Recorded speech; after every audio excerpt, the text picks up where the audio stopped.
ಆಲೋಚನೆ ಮಾಡಿ ಸುಮ್ಮನೆ. ಎಷ್ಟೋ ಜನ ಹೆಣ್ಣು ಮಕ್ಕಳು SSLC ಪರೀಕ್ಷೆಯನ್ನ ಬರೆದು DC ಆಗಬೇಕಿತ್ತೇನೋ, IPS ಆಫೀಸರ್ ಆಗಬೇಕಿತ್ತು, ವಿಶ್ವೇಶ್ವರಯ್ಯನಂತಹ ಎಂಜಿನಿಯರ್ ಆಗಬೇಕಾಗಿತ್ತು, ಡಾಕ್ಟರ್ ಮಂಜುನಾಥ್ ಅಂತಹ ಡಾಕ್ಟರ್ಸ್ ಆಗಬೇಕಾಗಿತ್ತು. ಆ ಎಲ್ಲ ಹೆಣ್ಣು ಮಕ್ಕಳು ತಾವೇ ಒಂದು ಮಗು ಆಗಿದ್ದರೂ ಸಹ ತನ್ನನ್ನ ಅಮ್ಮ ಅಂತ ಕರೆಯುವಂತಹ ಒಂದು ಮಗುವಿಗೆ ಜನ್ಮವನ್ನ ಕೊಡುವಂತಹ ಮಟ್ಟಿಗೆ ಇವತ್ತು ನಮ್ಮ ಸಮಾಜದಲ್ಲಿ ಬದಲಾವಣೆ ಆಗ್ತಾ ಇದೆ ಅಂತಾದ್ರೆ ತಪ್ಪು ಯಾರದ್ದು? ಆಲೋಚನೆ ಮಾಡಬೇಕಾಗಿದೆ.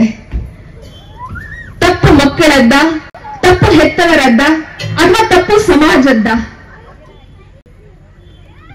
ಆಲೋಚನೆ ಮಾಡಲಿಲ್ಲ ಅಂತಾದರೆ ನಾವೆಲ್ಲ ಎಷ್ಟು ಹೆಮ್ಮೆಯಿಂದ ಹೇಳ್ಕೊಳ್ತೇವಲ್ವಾ, ನಾವು ಅಯೋಧ್ಯೆಯಲ್ಲಿ ರಾಮಲಲಾನ ಪ್ರತಿಷ್ಠೆಯನ್ನ ಮಾಡಿದ್ದೇವೆ, ನಮ್ಮ ನಡೆ ಮುಂದೆ ಶ್ರೀಕೃಷ್ಣನ ಕಡೆಗೆ, ಆನಂತರ ಶೃಂಗಾರ ಗೌರಿಯ ಕಡೆಗೆ, ಆನಂತರ ಕಾಶಿ ವಿಶ್ವನಾಥನ ಕಡೆಗೆ, ಎಲ್ಲೆಲ್ಲಿ ಭಾರತೀಯ ಅಸ್ಮಿತೆ ನಲುಗಿ ಹೋಗಿತ್ತೋ ಅಲ್ಲೆಲ್ಲ ಮತ್ತೆ ಭಾರತೀಯತೆಯ ಪ್ರತಿಷ್ಠಾಪನೆಯನ್ನ ಮಾಡ್ತೇವೆ ಅಂತ ಹೇಳಿಕೊಂಡು ಯಾವುದೋ ಒಂದು ಜಾತ್ರೆಯಲ್ಲಿ, ಯಾವುದೋ ಒಂದು ಸಮಾಜದ ಆಲೋಚನೆಗಳು ನಡೀಬೇಕಾಗಿದ್ರೆ, ಧಾರ್ಮಿಕ ಕಾರ್ಯಕ್ರಮಗಳು ನಡೀಬೇಕಾಗಿದ್ರೆ ಜೈ ಶ್ರೀರಾಮ್ ಜೈ ಜೈ ಶ್ರೀರಾಮ್ ಅಂತ ಹೇಳ್ಕೊಂಡ್ರೆ ಆಗಲಿಲ್ಲ. ಶ್ರೀರಾಮನ ಸ್ಥಾಪನೆಯನ್ನ ಮಾಡಿ ಆಗಿದೆ. 150 ವರ್ಷಗಳ ನಂತರವೂ ಸಹ ಅಯೋಧ್ಯೆಯಲ್ಲಿ ಶ್ರೀರಾಮನ ದರ್ಶನವನ್ನ ಮಾಡ್ಲಿಕ್ಕೆ ಹಿಂದೂಗಳು ಬೇಕಲ್ವಾ? ಸಮಾಜದಲ್ಲಿ ಜನರು ಬೇಕಲ್ವಾ? ಸಮಾಜದಲ್ಲಿ ಸರಿಯಾದ ಜನರು ಅಯೋಧ್ಯೆಯ ರಾಮನನ್ನ ದರ್ಶನ ಮಾಡಬೇಕಲ್ವಾ? ಆಲೋಚನೆಯ ವಿಧಾನಗಳು ಬದಲಾಗಬೇಕಾಗಿದೆ. ಹಾಗಂತೇಳಿ ಭಾರತದಲ್ಲಿ ಈ ರೀತಿಯ ಸಂಸ್ಕೃತಿ ಇರಲೇ ಇಲ್ಲ. ಇವತ್ತೊಬ್ಬ ಹುಡುಗಿ ಆ ರೀತಿಯ ಆಲೋಚನೆಗಳಿಗೆ, ಕಲ್ಪನೆಗಳಿಗೆ ಒಳಗಾಗ್ತಾ ಇದ್ದಾರೆ ಅಂತಾದ್ರೆ ಅದಕ್ಕೆ ಪ್ಯಾರಲಲ್ ಆಗಿ ಎಲ್ಲೋ ಒಂದು ಮನೆಯ ಅಣ್ಣನೋ ತಮ್ಮನೋ ಸಹ ಹಾದಿ ತಪ್ಪಿದ್ದಾನೆ. ಹಾಗಿದ್ರೆ ನಮ್ಮ ಆಲೋಚನೆಗಳಲ್ಲಿ ನಾವು ಭಗತ್ ಸಿಂಗ್, ರಾಜ್ಗುರು, ಸುಖದೇವ್, ಚಂದ್ರಶೇಖರ ಆಜಾದ್, ಲಕ್ಷ್ಮೀಬಾಯಿ ಈ ರೀತಿಯ ಆಲೋಚನೆಗಳು, ಕಲ್ಪನೆಗಳನ್ನ ಹೇಳಬೇಕಾಗಿದ್ರೆ ಅವರೆಲ್ಲರ ಬದುಕಿನ ಗಾಥೆಗಳು ನಮಗೆ ಗೊತ್ತಿದೆ ಅಂತಾದ್ರೆ ಮೈ ರೋಮಾಂಚನ ಆಗ್ತದೆ. ಅಂತಹ ಕಲ್ಪನೆಗಳನ್ನ, ಅಂತಹ ಆಲೋಚನೆಗಳನ್ನ ತಮ್ಮ ಜೊತೆಯಲ್ಲಿ ಇರಿಸಿಕೊಂಡು ಅದೇ ರೀತಿಯಾಗಿ ಭಾರತವನ್ನ ಬೆಳಗುವಂತಹ ಮಕ್ಕಳು ನಮ್ಮ ಮನೆಯಿಂದ ಹೊರಗಡೆ ಬರಬೇಕು ಅಂತಾದ್ರೆ ನಾವು ಒಂದಷ್ಟು ಬದಲಾಗಬೇಕಾಗಿದೆ. ಮನೆಯ ಅಪ್ಪ ಅಮ್ಮ, ಮನೆಯಲ್ಲಿರುವಂತಹ ಅಜ್ಜ ಅಜ್ಜಿ ಸಂಪೂರ್ಣವಾಗಿ ಬದಲಾಗಬೇಕಾಗಿದೆ. ನಾವೇನ್ ಮಾಡ್ತಾ ಇದ್ದೇವೆ ಈಗ ಮನೆಯಲ್ಲಿ? ಅಪ್ಪ ಬೆಳಗ್ಗೆ ಕೆಲ್ಸಕ್ಕೆ ಹೋಗ್ತಾನೆ, ಅಮ್ಮನೂ ಬೆಳಗ್ಗೆ ಕೆಲ್ಸಕ್ಕೆ ಹೋಗ್ತಾಳೆ. ಸಂಜೆ ಆಗ್ಬೇಕಾಗಿದೆ, ಇಬ್ಬರು ಸುಸ್ತಾಗಿ ಬರ್ತಾರೆ. ಮಕ್ಕಳು ಏನೋ ಒಂದು ಪ್ರಶ್ನೆಯನ್ನ ಕೇಳ್ತಾರೆ. ಆ ಪ್ರಶ್ನೆಗೆ ಉತ್ತರವನ್ನ ಹೇಳಿ ಅಮ್ಮನಿಗೆ ಪುರ್ಸೊತ್ತಿಲ್ಲ, ಅಪ್ಪನಿಗೂ ಪುರ್ಸೊತ್ತಿಲ್ಲ. ಮಗು ಕಿರಿಕಿರಿ ಮಾಡ್ತದೆ ಅಂತ ಹೇಳ್ಕೊಂಡು ಟಿವಿ ಆನ್ ಮಾಡ್ತೇವೆ. ಕಾರ್ಟೂನ್ ಅಲ್ಲಿ ಮಕ್ಕಳಿಗೆ ಯಾವ್ದಾವ್ದೋ ಕಥೆಯನ್ನ ತೋರಿಸ್ತೇವೆ. ಇವತ್ತು ಹೇಗಿದೆ ಅಂತ ಹೇಳಿದ್ರೆ ಕೇವಲ 1 to 7th ಮಕ್ಕಳು ಮಾತ್ರ ಅಲ್ಲ, ನೀವು PUC ಮಕ್ಕಳನ್ನ ನೋಡಿ, ಅವ್ರ ಹೇರ್ ಸ್ಟೈಲ್ ಹೇಗಿರ್ತದೆ ಅಂತ ಹೇಳಿದ್ರೆ ಯಾವುದೋ ಒಂದು ಕಾರ್ಟೂನ್ ಅಲ್ಲಿ ಕಾರ್ಟೂನ್ ಆಕ್ಟರ್, ಕಾರ್ಟೂನಿನ ಆ ಕಾರ್ಟೂನ್ ಹೇಗಿರ್ತದೆ ಆ ರೀತಿಯಲ್ಲಿ ಬಿಹೇವ್ ಮಾಡ್ತಾ ಇದ್ದಾರೆ. ಹಾಗಿದ್ರೆ ಆಲೋಚನೆಗಳನ್ನ, ಸಂಸ್ಕಾರಗಳನ್ನ ಅಪ್ಪ ಅಮ್ಮ ಹೇಗೆ ಕೊಡಬೇಕು? ಬ್ಯುಸಿ ಇದ್ದಾಳೆ ಅಮ್ಮ, ಮಗು ಏನನ್ನ ನೋಡ್ತದೆ, ಏನನ್ನ ಮಾಡ್ತದೆ ಅನ್ನುವುದನ್ನ ಕೇಳುವುದಕ್ಕೂ ಆಕೆ ಟೈಮ್ ಇಲ್ಲ. ಮಗುವಿನ ಕೈಗೆ ತುತ್ತನ್ನ ಕೊಡಬೇಕಾಗಿದ್ರೆ ಕೈಗೆ ಮೊಬೈಲ್ ಅನ್ನ ಕೊಡ್ತೇವೆ. ಚಂದ್ರನನ್ನ ತೋರಿಸಿಕೊಂಡು ಚಂದಮಾಮನ ಕಥೆಯನ್ನ ಹೇಳಲಿಕ್ಕೆ ಯಾರಿಗೂ ಪುರ್ಸೊತ್ತಿಲ್ಲ. ಮಗು ಕೈಯಲ್ಲಿ ಮೊಬೈಲ್ ಕೊಡ್ತೇವೆ. ಅದೇ ಹೊತ್ತಿಗೆ ಯಾರಾದ್ರೂ ನೆಂಟರು ಬಂದ್ರೆ ನಾವು ಬಹಳ ಹೆಮ್ಮೆಯಿಂದ ಹೇಳ್ಕೊಳ್ತೇವೆ, ಎಂಕೊಂದು ಆಪರೇಟ್ ಮಲ್ಪರನೆ ಗೊತ್ತಿಜ್ಜಿ ಅಂಡ್ ಎನ್ನ ಬಾಲೆಗೆ ಮೂಜಿ ವರ್ಷ ಅವು ಯೂಟ್ಯೂಬ್ ಮಾತ ತೂಪುಂಡು ಐಕ್ ಗೊತ್ತುಂಡು, ಫೇಸ್ಬುಕ್ ಎಂಚ ಓಪನ್ ಮಲ್ಪುನ ಐಕಲ ಇನ್ಸ್ಟಾಗ್ರಾಮ್ ಗೊತ್ತುಂಡು ಅಂತ ನಾವು ಹೆಮ್ಮೆಯಿಂದ ಹೇಳ್ಕೊಳ್ತೇವೆ. ಆ ಹೆಮ್ಮೆ ಅತಿಯಾಗಿ ಅತಿಯಾಗಿ ಅತಿಯಾಗಿ ಅತಿಯಾಗಿ ಎಲ್ಲಿವರೆಗೆ ಹೋಯ್ತು ಅಂತ ಹೇಳಿದ್ರೆ ಬಾಲೆಗೆ ಫೇಸ್ಬುಕ್ ತೂವರ ಗೊತ್ತುಂಡು ಅಂತ ಹೆಮ್ಮೆಯಿಂದ ಹೇಳ್ಕೊಳ್ತಾ ಇದ್ದಂತಹ ಅಪ್ಪ ಅಮ್ಮ ತಮ್ಮ ಫೇಸ್ ಅನ್ನ ಸಮಾಜಕ್ಕೆ ತೋರಿಸಲಿಕ್ಕೆ ಆಗದೇ ಇರುವ ರೀತಿಯಲ್ಲಿ ಫೇಸ್ಬುಕ್ ತೂಪಿನ ಬಾಲೆ ಒಂಜಿ ಬಾಲೆದ ಅಪ್ಪೆ ಆ ಒಂದುಂಡು. ಆಲೋಚನೆ ಮಾಡಬೇಕಾಗಿದೆ. ಹೆಚ್ಚೇನೂ ಕಷ್ಟ ಇಲ್ಲ. ಮನೆಯಲ್ಲಿರುವಂತಹ ಅಪ್ಪ ಅಮ್ಮ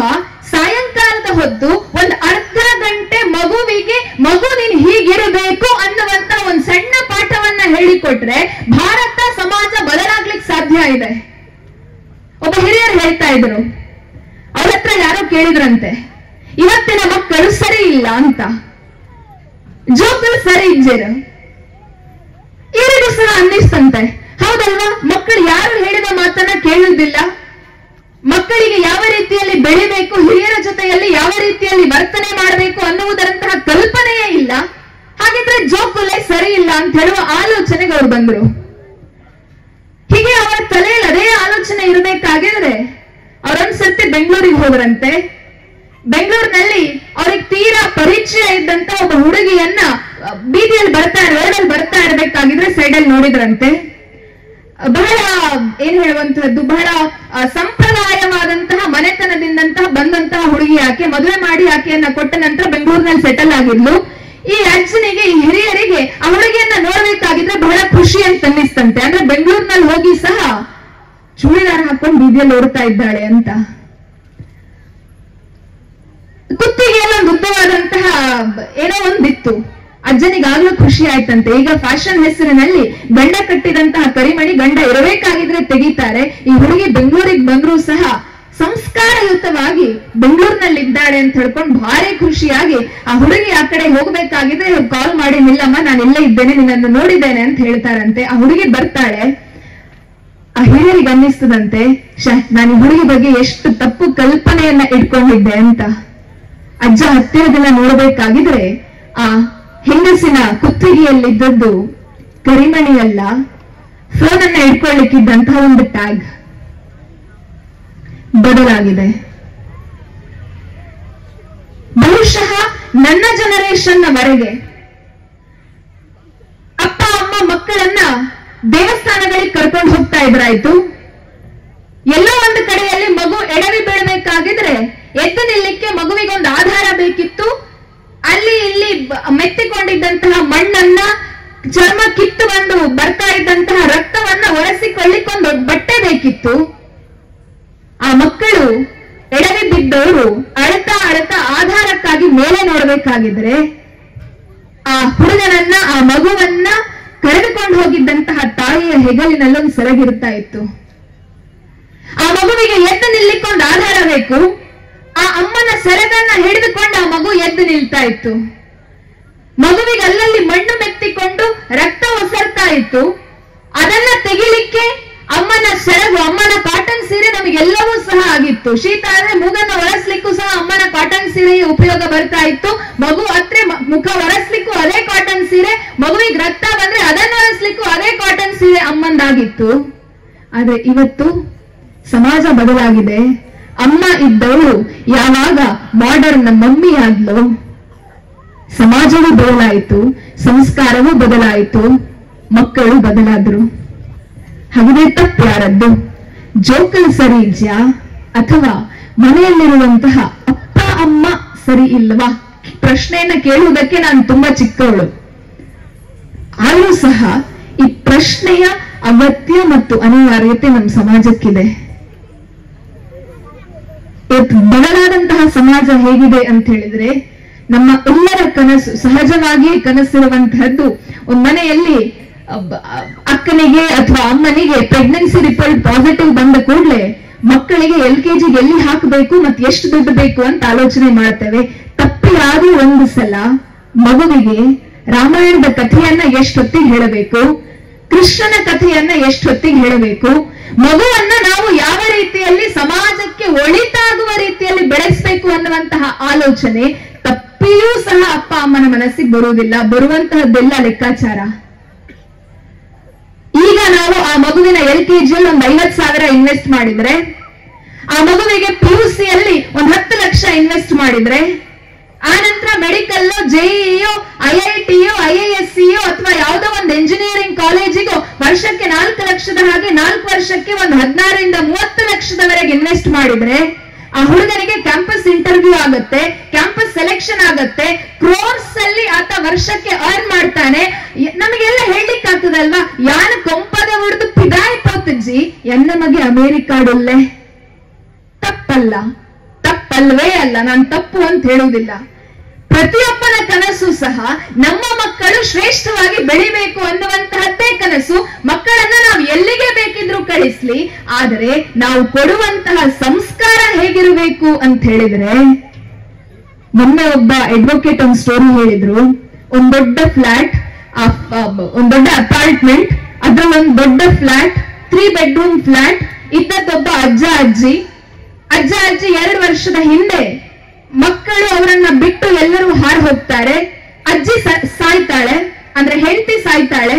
ಹೆಂಡತಿ ಸತ್ತ ನಂತರ ಮಕ್ಕಳು ಆ ಅಜ್ಜ ಅಮೆರಿಕಾಗ ಬಂದ್ರೆ ಭಾರತ ಅವ್ರ ಕಚ್ಚೆ ಪಂಚೆ ಹಾಕ್ತಾ ಇದ್ದದ್ದು, ಅಮೆರಿಕಾದಲ್ಲಿ ಅಜ್ಜ ಕಚ್ಚೆ ಪಂಚೆಯನ್ನ ಉಟ್ಟುಕೊಂಡು ಮಡಿ ಮೈಲಿಗೆ ಅಂತ ಹೇಳ್ಕೊಂಡು ಅಮೆರಿಕಾದಲ್ಲಿ ಹೋದ್ರೆ ನಮ್ಮ ಏನು ಸ್ಟೇಟಸ್ಗೆ ತುಂಬಾ ತೊಂದರೆ ಆಗ್ತದೆ ಅಂತ ಹೇಳ್ಕೊಂಡು ಅದೇ ಫ್ಲಾಟ್ ಅಲ್ಲಿ ಆ ಅಜ್ಜನನ್ನ ಬಿಟ್ಟು ಹೋಗ್ತಾರೆ. ಫ್ಲಾಟ್ಸ್ ಒಬ್ಬನ ಮುಖ ಪರಿಚಯ ಇನ್ನೊಬ್ಬನಿಗೆ ಇರುವುದಿಲ್ಲ, ಯಾರು ಅಂತಲೇ ಗೊತ್ತಿಲ್ಲ. ಹಳ್ಳಿಯಲ್ಲಿ ಎಕರೆಗೊಂದು ಮನೆ ಇದ್ರೂ ಸಹ ಯಾರ್ಯಾರ ಮನೆಯಲ್ಲಿ ಯಾರ್ಯಾರಿದ್ದಾರೆ ಅಂತ ಹೇಳ್ಕೊಂಡು ಊರಿನ ಒಬ್ಬ ಅಜ್ಜಿಗಾದ್ರೂ ಗೊತ್ತೇ ಇರ್ತದೆ.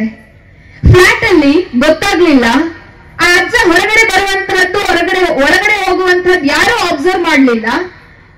ಒಂದು ದಿವಸ ಯಾವುದೋ ಒಬ್ಬ ಲೇಡಿ ಅವಳ ಮನೆ ವಾಶ್ರೂಮಿಗೆ ಹೋಗಬೇಕಾಗಿದ್ರೆ ಅವಳ ವಾಶ್ರೂಮ್ ನಲ್ಲಿ ಸ್ಮೆಲ್ ಬರ್ಲಿಕ್ಕೆ ಆರಂಭ ಆಯ್ತು. ಆಕೆ ವಾಶ್ರೂಮ್ ಕ್ಲೀನ್ ಇತ್ತು. ಆಕೆ ಅವಳ ಮನೆ ಟ್ಯಾರೆಸ್ ಎಲ್ಲ ನೋಡ್ತಾಳೆ. ಸೈಡ್ ಅಲ್ಲಿ ಏನಾದ್ರು ಇಲಿ ಸತ್ತು ಬಿದ್ದಿದೆಯಾ ಎಲ್ಲವನ್ನ ಗಂಡ ಹೆಂಡತಿ ಚೆಕ್ ಮಾಡ್ತಾರೆ. ಎಲ್ಲೂ ಸಹ ಏನು ಸಿಗುವುದಿಲ್ಲ.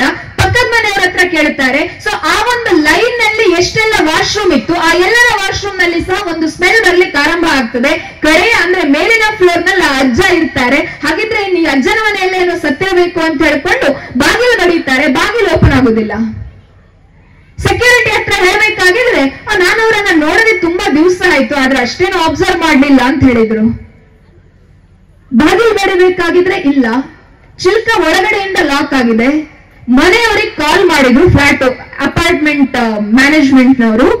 ಮನೆಯವರು ಹೇಳಿದ್ರು ನಮ್ಗೆ ಗೊತ್ತಿಲ್ಲ, ನಾವೆಲ್ಲ ಫೋನ್ ಎಲ್ಲ ಮಾಡುವುದಿಲ್ಲ, ತಿಂಗಳಿಗೆ ಇಷ್ಟು ಅಂತ ಹೇಳಿ ಎಲ್ಲ ಏನ್ ಬಿಲ್ಲಿದ್ದು ಸೆಟ್ಲ್ಮೆಂಟ್ ಇದೆ ಅದನ್ನ ಮಾಡ್ತೇವೆ, ತೊಂದ್ರೆ ಇಲ್ಲ, ನಮ್ಗೆ ಬರ್ಲಿಕ್ಕಂತೂ ಆಗುದಿಲ್ಲ, ನೀವು ಆ ಫ್ಲಾಟ್ ಇದ್ದು ಡೋರ್ ಅನ್ನ ಹೊರತು ಒಳಗಡೆ ಹೋಗಿ ನನ್ ಪರ್ಮಿಷನ್ ಇದೆ ಅಂತ. ಬಟ್ ಹಾಗೆ ಹೋಗುವಂತಹದ್ದು ನ್ಯಾಯಯುತ ಅಲ್ಲ ಅಂತ ಹೇಳ್ಕೊಂಡು ಅವರು ಥ್ರೂ ಪೊಲೀಸ್ ಬಾಗಿಲನ್ನ ಹೊಡಿಬೇಕಾಗಿದ್ರೆ ಅಜ್ಜ ಬಾತ್ರೂಮ್ ನ ಒಳಗಡೆ ಹೆಣ ಆಗಿ ಹೋಗಿದ್ರು.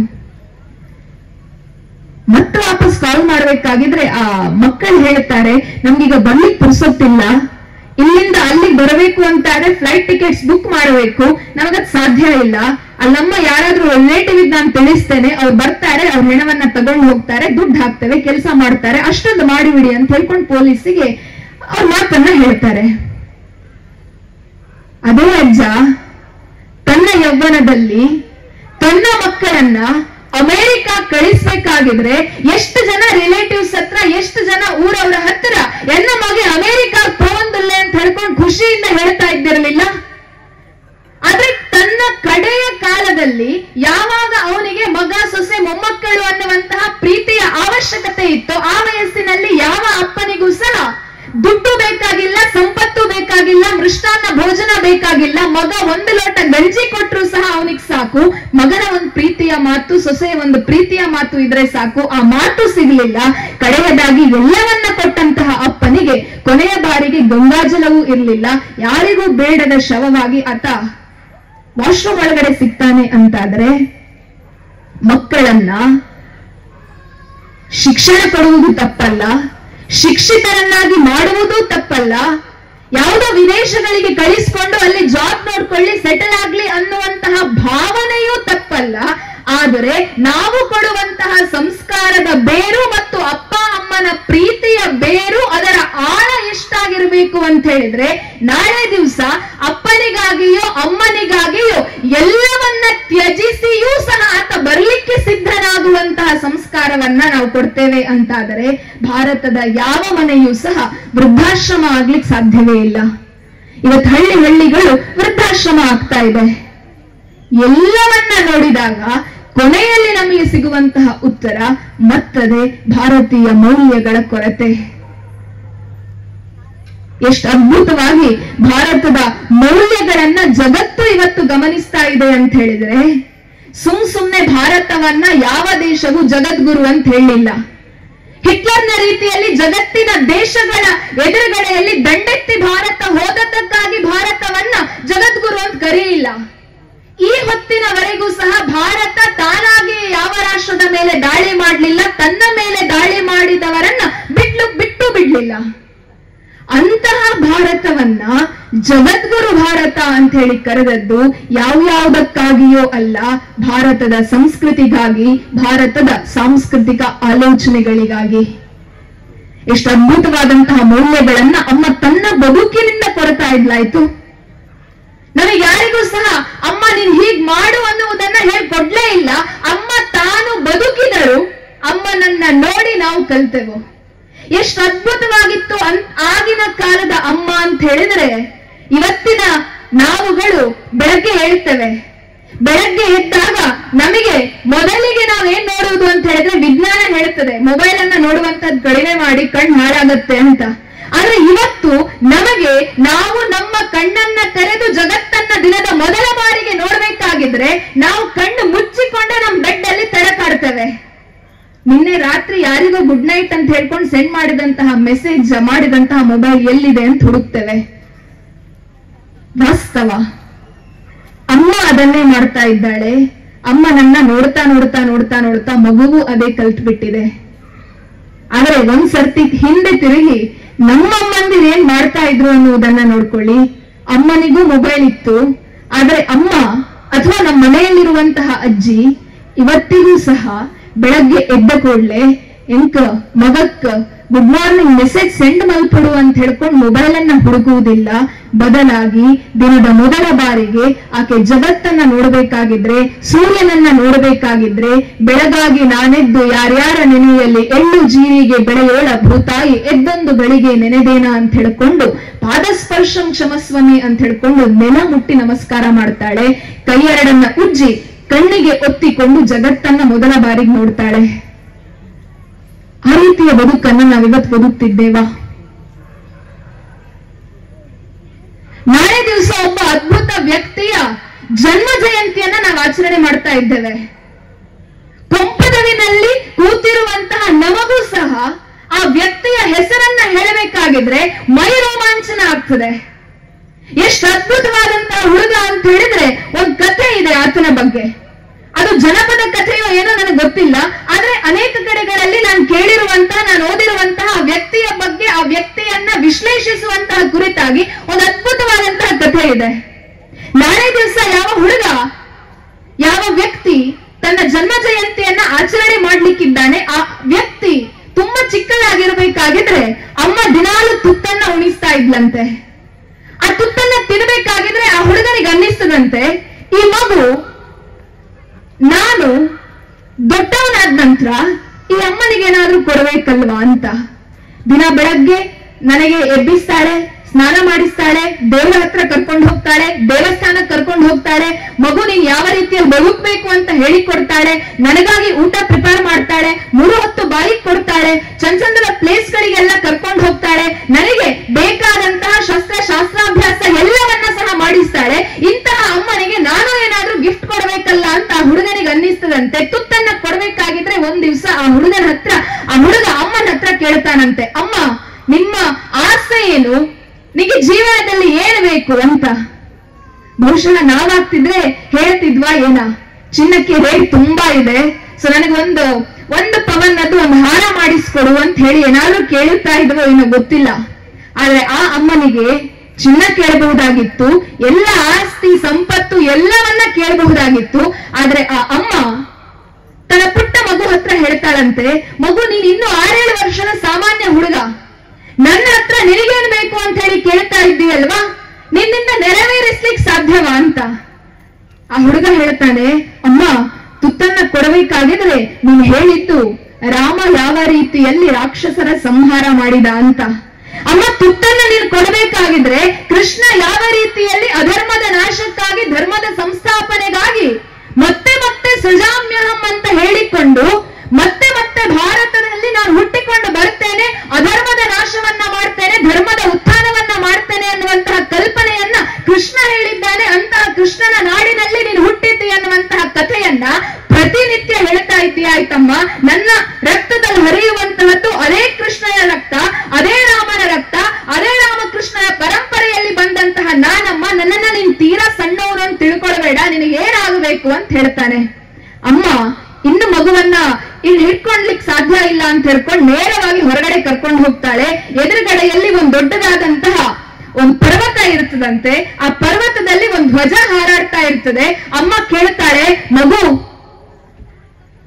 ಆಸೆಯನ್ನ ಕನಸನ್ನ ಏನು ಅಂತ ಕೇಳಿದ್ದೀಯಲ್ವಾ? ನನಗೇನೂ ಆಸೆ ಇಲ್ಲಪ್ಪ.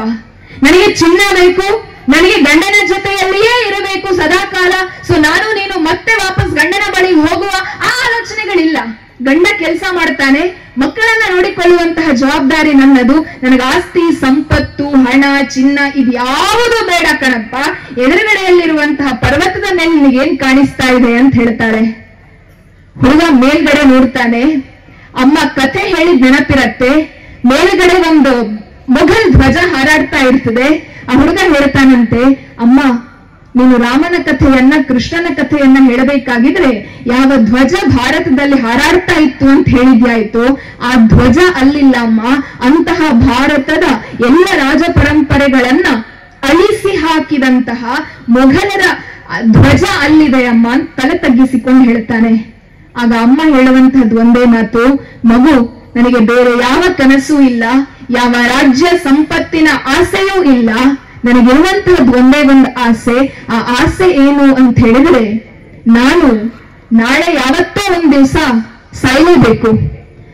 ಆದ್ರೆ ನನ್ನ ಕನಸೇನು ಅಂತ ಹೇಳಿದ್ರೆ, ಈ ಹೃದಯದ ಲುಬ್ ಡುಬ್ ಲುಬ್ ಡುಬ್ ನಿಲ್ಲುವುದಕ್ಕಿಂತ ಮೊದಲು, ನಾನು ಈ ಕಣ್ಣನ್ನ ಶಾಶ್ವತವಾಗಿ ಮುಚ್ಚುವುದಕ್ಕಿಂತ ಮೊದಲು, ಈ ಯಾವ ಪರ್ವತದ ಮೇಲೆ ನೀನು ಮೊಘಲ್ ಧ್ವಜವನ್ನ ನೋಡ್ತಾ ಇದ್ದೀಯಲ್ವಾ, ಆ ಪರ್ವತದ ಮೇಲೆ ಭಾರತದ ಅಸ್ಮಿತೆಯಾಗಿರುವಂತಹ ಭಾರತೀಯ ಧ್ವಜವನ್ನ ನಾನು ಕಾಣಬೇಕು ಅಂತ ಒಂದು ಆಸೆ ಇದೆ ನನಗೆ. ನೀನು ಯಾವ ಆಸೆಯನ್ನು ನೆರವೇರಿಸಿಕೊಳ್ಳುವಂತಹದ್ದು ಬೇಡ. ನಾನು ಸಾಯುವುದಕ್ಕಿಂತ ಮೊದಲು ಭಾರತದ ಅಸ್ಮಿತೆಯನ್ನ ನಾನು ಅಲ್ಲಿ ಕಾಣಬೇಕು, ಭಾರತದ ಪುನರುತ್ಥಾನವನ್ನ ನಾನು ನೋಡಬೇಕು ಅಂತ ಹೇಳ್ಕೊಂಡು 6-7 ವರ್ಷದ ಹುಡುಗನಲ್ಲೊಂದು ಕನಸನ್ನ ಬಿತ್ತುತ್ತಾಳೆ. ಆ ಹುಡುಗ ಅಮ್ಮನ ಕನಸಿತ್ತು, ಎದುರಿನಲ್ಲಿ ಗುರಿ ಇತ್ತು, ಪರ್ವತ ಇತ್ತು. ಆ ಹುಡುಗ ಬುಡಕಟ್ಟು ಜನಾಂಗದವರ ಜೊತೆ ಓಡ್ತಾನೆ. ಬುಡಕಟ್ಟು ಜನರಲ್ಲಿ ಭಾರತದ ಮೇಲೆ ಪ್ರೀತಿ ಇರುವುದನ್ನ ಕಾಣ್ತಾನೆ, ನೋಡ್ತಾನೆ, ಅವರ ಜೊತೆಯಲ್ಲಿ ಸೇರ್ತಾನೆ, ಅವರಿಗೂ ಶಸ್ತ್ರಾಭ್ಯಾಸ ಮಾಡ್ತಾನೆ. ಇದೆಲ್ಲ ಆದ ನಂತರ ಒಂದ್ 10-12 ವರ್ಷದ ನಂತರ ಅಮ್ಮನನ್ನ ಮತ್ತನೇ ಪರ್ವತದ ಬುಡಕ್ಕೆ ಕರ್ಕೊಂಡು ಬರ್ತಾನೆ. ಪರ್ವತವನ್ನ ತೋರಿಸ್ತಾನೆ. ಈಗ ಪರ್ವತದಲ್ಲಿ ಮೊಘಲರ ಧ್ವಜ ಕೆಳಗೆ ಬಿದ್ದು ಭಾರತದ ಅಸ್ಮಿತೆಯ ಧ್ವಜವಾದಂತಹ ಕೇಸರಿ ಧ್ವಜ ಹಾರಾಡ್ತಾ ಇರ್ತದೆ. ಅಮ್ಮನಿಗೆ ಬಹಳ ಖುಷಿ ಆಗ್ತದಂತೆ. ಅಮ್ಮ ಹೇಳ್ತಾಳೆ, ಇನ್ನು ನನಗೆ ನನ್ನ ಬದುಕನ್ನ ಕೊನೆಗಾಣಿಸಿದ್ರು ಸಹ ತೊಂದರೆ ಇಲ್ಲ, ನಾನು ಕೃತಾರ್ಥಳಾದೆ ಅಂತ ಹೇಳ್ಕೊಂಡು ಅಮ್ಮ ಹೇಳ್ತಾಳೆ. ಆ ಅಮ್ಮ ಮತ್ಯಾರೂ ಅಲ್ಲ, ಭಾರತ ಅಥವಾ ಜಗತ್ತೇ ಕಂಡಂತಹ ಅತ್ಯಂತ ಶ್ರೇಷ್ಠ ತಾಯಿ ಜೀಜಾಬಾಯಿ. ಆ ಹುಡುಗ ಮತ್ಯಾರೂ ಸಹ ಅಲ್ಲ, ಎಲ್ಲೋ ಹುಟ್ಟಿ ಕೊಂಪದವಿನ ಸಾಮಾನ್ಯ ಹಳ್ಳಿಯ ವ್ಯಕ್ತಿಗೂ ಸಹ ಒಂದು ಸಲ ಶಿವಾಜಿ ಮಹಾರಾಜ್ ಅಂತ ಹೇಳಬೇಕಾಗಿದ್ರೆ ಹೃದಯದ ಒಳಗಡೆ ಹೈಂದವಿ ಸ್ವರಾಜ್ಯದ ಕಲ್ಪನೆ ಬರ್ತದೆ ಅಂತಾದ್ರೆ, ಭಾರತದ ಅಸ್ಮಿತೆಯ ಪ್ರತೀಕವಾದಂತಹ ಭಗವಧ್ವಜ ಒಂದು ಸಲ ಪ್ರತಿಯೊಬ್ಬ ಹಿಂದುವಿನ ಮನಸ್ಸಿನ ಒಳಗಡೆ ಹಾರಾಡ್ತದೆ ಅಂತಾದ್ರೆ, ಅದಕ್ಕೆ ಕಾರಣವಾದಂತಹ ಛತ್ರಪತಿ ಶಿವಾಜಿ ಮಹಾರಾಜರ ಜನ್ಮ ಜಯಂತಿಯನ್ನ ನಾವು ಆಚರಣೆ ಮಾಡ್ತಾ ಇದ್ದೇವೆ. ಬಂಧುಗಳೇ, ಶಿವಾಜಿ ಸುಮ್ಮನೆ ಆಗಲಿಲ್ಲ. ಶಿವಾಜಿಯ ಅಮ್ಮನೂ ಸಹ ಶಿವಾಜಿಯನ್ನ 9 ತಿಂಗಳು ತನ್ನ ಹೊಟ್ಟೆಯಲ್ಲಿ ಹೊತ್ತುಕೊಂಡಿದ್ಲಾಯ್ತು. ಯಾವ ರೀತಿಯಲ್ಲಿ ನಮ್ಮ ಇವತ್ತಿನ ಅಮ್ಮ ಹೊತ್ತುಕೊಳ್ತಾಳೆ. ಶಿವಾಜಿಯ ಅಮ್ಮನಿಗೂ ಸಹ ಅದೇ ರೀತಿಯ ಪ್ರಸವ ವೇದನೆ ಆಗಿತ್ತು. ಇವತ್ತು ನಮ್ಮ ತಾಯಿಯಂದಿರು ಯಾವ ರೀತಿಯಲ್ಲಿ ನೋವನ್ನ ಅನುಭವಿಸ್ತಾರೆಯೋ ಅದಕ್ಕೆ ಕಿಂಚಿತ್ತೂ ಕಡಿಮೆ ಇಲ್ಲದೆ ಆಕೆಯೂ ಸಹ ಪ್ರಸವ ವೇದನೆಯನ್ನ ಅನುಭವಿಸಿದ್ಲಾಯ್ತು. ಆದರೆ ಶಿವಾಜಿ ಅಂತ ಹೇಳಬೇಕಾಗಿದ್ರೆ 300-400 ವರ್ಷಗಳ ನಂತರವೂ ಸಹ, 1000 ವರ್ಷಗಳ ನಂತರವೂ ಸಹ, ಇನ್ನೂ ಒಂದಷ್ಟು 1000 ವರ್ಷಗಳ ನಂತರವೂ ಸಹ ಭಾರತದ ಪುಟಾಣಿಗೆ ಶಿವಾಜಿಯ ಹೆಸರು ಗೊತ್ತಿರ್ತದೆ. ಭಾರತದ ಒಬ್ಬ ಪುಟಾಣಿಗೆ ಜೀಜಾಬಾಯಿಯ ಹೆಸರು ಗೊತ್ತಿರ್ತದೆ. ಒಂದ್ಸರ್ತಿ ನಮ್ಮ ಹೃದಯದ ಮೇಲೆ ಕೈ ಇಟ್ಟು ನಾವು ಆಲೋಚನೆ ಮಾಡೋಣ. ನಾವೊಂದು ವೇಳೆ ನಾಳೆ ಬೆಳಗ್ಗೆ ಸತ್ತು ಹೋದರೆ ಕೊಂಪದವಿನಲ್ಲಿ 4 ದಿವಸ ನಮ್ಮ ಹೆಸರು ಮನೆಗಳಲ್ಲಿ ಇರ್ತದೆ. 5ನೇ ದಿವಸ ನಮ್ಮ ಮನೆಯವರಿಗೂ ನಮ್ಮ ಹೆಸರು ಗೊತ್ತಿಲ್ಲ. ಹಾಗಿದ್ರೆ ಯಾವ ರೀತಿಯಲ್ಲಿ ಬದುಕಬೇಕು? ಆದರ್ಶಗಳ ಕಲ್ಪನೆಯನ್ನ ನಾವು ಯಾವ ರೀತಿಯಲ್ಲಿ ಕೊಡಬೇಕು? ಒಂದು ವೇಳೆ ಜೀಜಾಬಾಯಿಯು ಸಹ ಸಮಾಜಕ್ಕೇನಾದ್ರೆ ನನಗೇನಾಯ್ತು, ನನ್ನ ಮಗ ಆಸ್ತಿ ಮಾಡಬೇಕು ಅನ್ನುವಂತಹ ಕಲ್ಪನೆಯನ್ನ ಆ ಮಗುವಿಗೆ ಕೊಟ್ಟಿದ್ದಿದ್ರೆ, ಶಿವಾಜಿ ಸತ್ತು ಹೋದ ವೆರಿ ನೆಕ್ಸ್ಟ್ ಡೇ ಶಿವಾಜಿ ಅಂತ ಹೇಳಿದ್ರೆ ಯಾರಿಗೂ ಗೊತ್ತಿರಲಿಲ್ಲ, ಜೀಜಾಬಾಯಿ ಅಂತ ಹೇಳಿದ್ರೆ ಯಾರಿಗೂ ಸಹ ಗೊತ್ತಿರಲಿಲ್ಲ. ಬಂಧುಗಳೇ, ಇವರೆಲ್ಲರೂ ಸಹ ನಮಗೆ ನೆನಪಿರುವುದು ಯಾಕೆ ಅಂತ ಹೇಳಿದ್ರೆ, ಇವರೆಲ್ಲರೂ ಬದುಕಿದ್ದು ಸಮಾಜಕ್ಕಾಗಿ. ಯಾರು ಸಹ ಹೆಂಡತಿಗಾಗಿ ಮಕ್ಕಳಿಗಾಗಿ ಬದುಕಲಿಲ್ಲ, ಸಮಾಜಕ್ಕಾಗಿ ಬದುಕ್ತಾರೆ. ಹಾಗೆ ಸಮಾಜಕ್ಕೆ ಬದುಕಿದ ಕಾರಣದಿಂದಲಾಗಿ ಆ ಎಲ್ಲರೂ ಸಹ ನಮ್ಮ ಹೃದಯ ಸಿಂಹಾಸನದಲ್ಲಿ ಇವತ್ತಿಗೂ ಸಹ ರಾರಾಜಿಸ್ತಾ ಇದ್ದಾರೆ. ಅಂತಹ ಆಲೋಚನೆಯನ್ನ ಅಮ್ಮ ಕೊಡಬೇಕಾಗಿತ್ತು.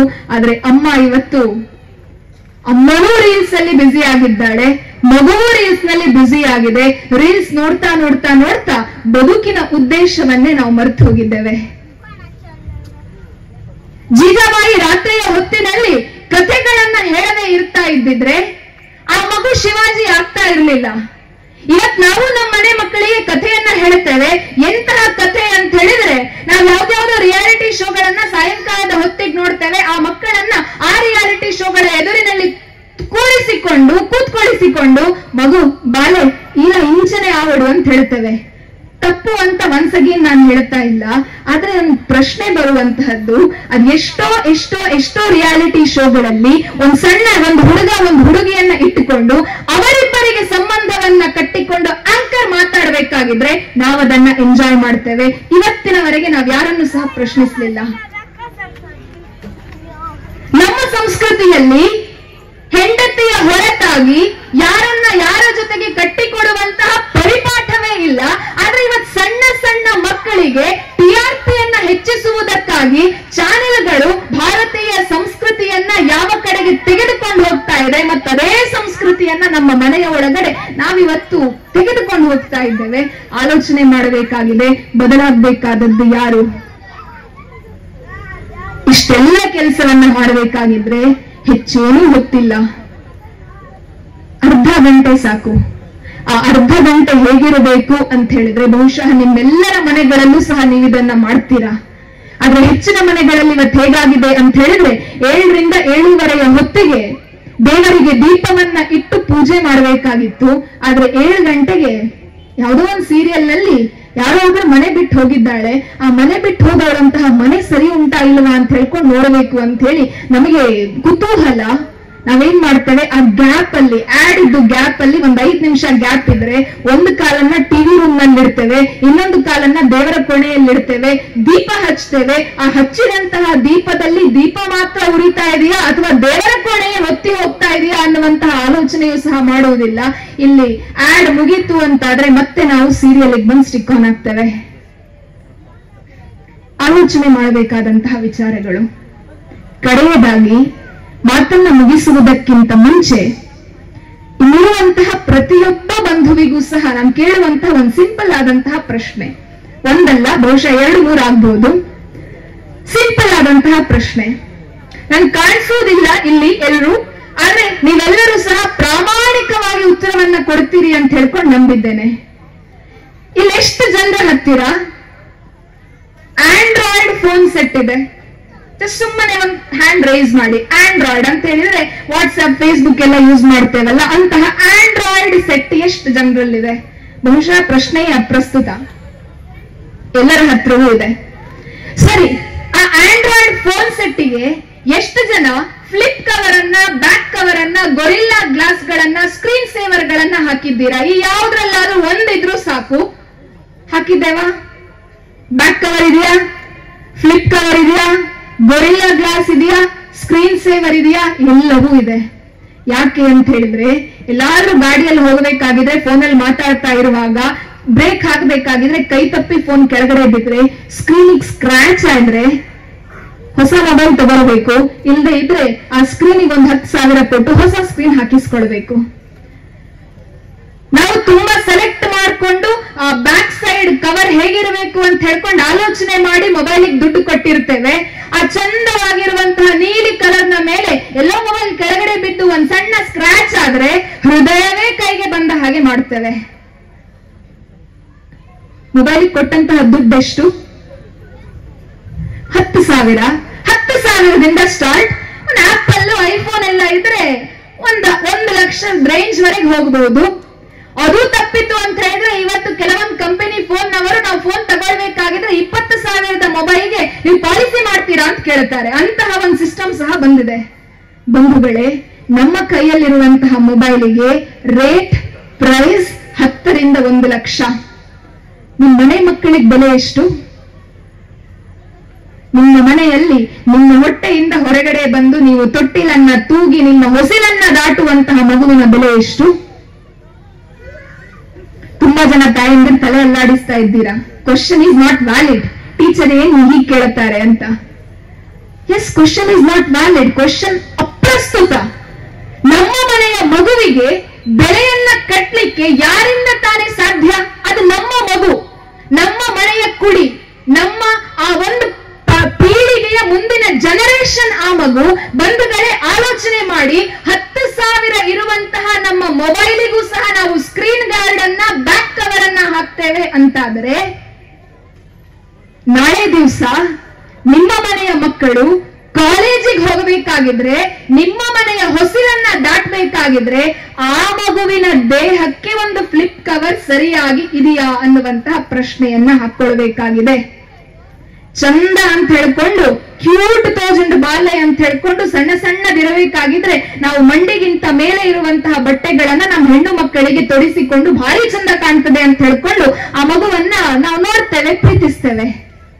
ಬಟ್ಟೆಯ ಬಗ್ಗೆ ಮಾತನಾಡ್ತಾ ಇಲ್ಲ, ಬಟ್ಟೆಯೇ ಫೈನಲ್ ಅಂತ ನಾನು ಹೇಳ್ತಾ ಇಲ್ಲ. ಆದ್ರೆ ದಯವಿಟ್ಟು ಆಲೋಚನೆ ಮಾಡಿ, 10,000 ಮೊಬೈಲ್ ಕೆಳಗಡೆ ಬಿದ್ದು ಸ್ಕ್ರಾಚ್ ಆಗಬಾರದು ಅಂತ ಹೇಳ್ಕೊಂಡು 400 ರೂಪಾಯಿ ಫ್ಲಿಪ್ ಕವರ್ ಅನ್ನ ಹಾಕುವಂತಹ ಅಪ್ಪ ಅಮ್ಮ, ನಿಮ್ಮ ಮನೆಯ ಮಗಳು, ಆಕೆ ಪ್ರೈಸ್ಲೆಸ್. ಆಕೆಯ ದೇಹವನ್ನ ನೋಡುವ ಅಧಿಕಾರ ಇರುವಂತಹದ್ದು ಕೇವಲ ಗಂಡನಿಗೆ ಮತ್ತು ಒಬ್ಬ ಡಾಕ್ಟರಿಗೆ ಮಾತ್ರ. ನಿಮ್ಮ ಮನೆಯ ಮಗಳು ಪ್ರೈಸ್ಲೆಸ್ ಮಗಳು. ದಾರಿಯಲ್ಲಿ ಹೋಗಬೇಕಾಗಿದ್ರೆ ಆಕೆಯ ದೇಹವನ್ನ ಇತರ ಜನರು ನೋಡುವ ರೀತಿಯಲ್ಲಿ ಮಕ್ಕಳನ್ನ ನೀವು ಬೆಳೆಸಬೇಡಿ. ನಿಮ್ಮ ಮನೆಯ ಮಗಳು ಬೀದಿಯಲ್ಲಿ ಹೋಗ್ತಾ ಇದ್ದಾಳೆ ಅಂತಾದ್ರೆ ಮನೆಯ ಒಳಗಡೆ ಇರುವಂತಹ ಇನ್ಯಾರೋ ಅಪ್ಪ ಅಮ್ಮ ಬಾಲೆ ಪಂಡ ಅಂಚ ಇಪ್ಪೋಡು ಅನ್ನುವಂತಹ ಒಂದು ಸರ್ಟಿಫಿಕೇಟ್ ಕೊಡ್ತಾರೆ ಅಂತಾದ್ರೆ ಸಮಾಜ ಬದಲಾಗ್ತದೆ ಅನ್ನುವುದು ಶತಸಿದ್ಧ. ಅಂತಹ ಬದಲಾವಣೆಯ ಒಂದು ಹೊಸ ನಾದವನ್ನ, ಹೊಸ ಪ್ರತಿಜ್ಞೆಯನ್ನ ನಾವು ಇಲ್ಲಿಂದ ಇವತ್ತಿನಿಂದ ಆರಂಭ ಮಾಡೋಣ. ಬಹುಶಃ ನೀವೆಲ್ಲರೂ ಸಹ ಇದೇ ರೀತಿಯಲ್ಲಿ ಸಂಸ್ಕಾರಯುತವಾಗಿ ಬದುಕಿದ್ದೀರಾ. ಅದೇ ರೀತಿಯಲ್ಲಿ ಆ ಸಂಸ್ಕಾರವನ್ನ ನಿಮ್ಮ ಮನೆಯ ಮಕ್ಕಳಿಗೆ ಕೊಡುವುದರ ಮೂಲಕ ಹೊಸ ಒಂದು ಯುಗಕ್ಕೆ, ಸಂಸ್ಕಾರದ ಯುಗಕ್ಕೆ ಈ ಕೊಂಪದವು ಒಂದು ನಾಂದಿಯನ್ನ ಹಾಡ್ಲಿ, ಒಂದು ಬುನಾದಿಯನ್ನ ಹಾಕಿಕೊಡ್ಲಿ. ಭಾರತ ಅನ್ನುವಂತಹ ಒಂದು ದೊಡ್ಡ ನಂದಾದೀಪಕ್ಕೆ ನಾವೆಲ್ಲರೂ ಸಹ ತೈಲಗಳ ರೀತಿಯಲ್ಲಿ ನಮ್ಮ ಜೀವನವನ್ನ ಸವಿಸೋಣ. ಸಮಾಜ ನಮಗೆ ಏನ್ ಕೊಟ್ಟಿದೆ ಅನ್ನುವಂತಹ ಆಲೋಚನೆಯನ್ನ ನಿಮ್ಮ ಈ ಊರಿನ ಯಾವ ಗ್ರಾಮಸ್ಥರು ಇಲ್ಲಿಯವರೆಗೆ ಮಾಡಲಿಲ್ಲ. ನೀವು ಸಹ ಮುಂದೆ ಅದೇ ರೀತಿಯಲ್ಲಿ ಸಮಾಜ ನನಗೇನು ಕೊಟ್ಟಿದೆ ಅನ್ನುವಂತಹ ಆಲೋಚನೆಯನ್ನ ಮಾಡದೆ ಸಮಾಜಕ್ಕೆ ನಾನೇನು ಕೊಡಬೇಕು ಅನ್ನುವಂತಹ ಆಲೋಚನೆಯನ್ನ ಮಾಡ್ತೀರಾ ಅಂತಾದ್ರೆ ಈ 25 ವರ್ಷ, 100 ವರ್ಷ, 1000 ವರ್ಷಗಳನ್ನ ಕಾಣಲಿಕ್ಕೆ ಸಾಧ್ಯ ಇದೆ. ಅಂತಹ ಒಂದು ಸದೃಢವಾದಂತಹ, ಸುಂದರವಾದಂತಹ ಸಮಾಜವನ್ನ ನಿರ್ಮಿಸುವಂತಹ ಶ್ರೇಷ್ಠ ಬಂಧುಗಳು, ತಂದೆ ತಾಯಿ ನೀವಾಗಿ ಅನ್ನುವಂತಹ ಆಶಯದೊಂದಿಗೆ ಮತ್ತೊಮ್ಮೆ ನಿಮಗೆಲ್ಲರಿಗೂ ಸಹ ಪ್ರೀತಿಪೂರ್ವಕವಾದಂತಹ ವಂದನೆಗಳನ್ನ ಸಲ್ಲಿಸ್ತಾ ನಮಸ್ತೆ, ವಂದೇ ಮಾತರಂ.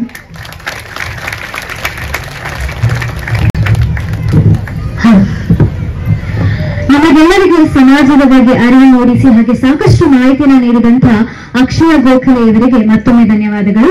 ಖಂಡಿತವಾಗಿಯೂ ನಾನು ನೀವು ಹೇಳಿದ ಜೊತೆಗೆ A for Abbakka, B for Bhagat Singh, C for Chandrashekhar Azad ಅಂತ ಹೇಳಿಕೊಡೋಣ ಅಂತ ಹೇಳ್ತಾ ಇಂಥ ಕಾರ್ಯಕ್ರಮಗಳು ಇನ್ನಷ್ಟು ಒಳ್ಳೆಯದಾಗ್ಲಿ, ಇನ್ನಷ್ಟು ಮಾಹಿತಿಗಳು ನಮ್ಗೆ ಸಿಗಲಿ ಅಂತ ಹೇಳ್ತಾ ಇದ್ದೀನಿ.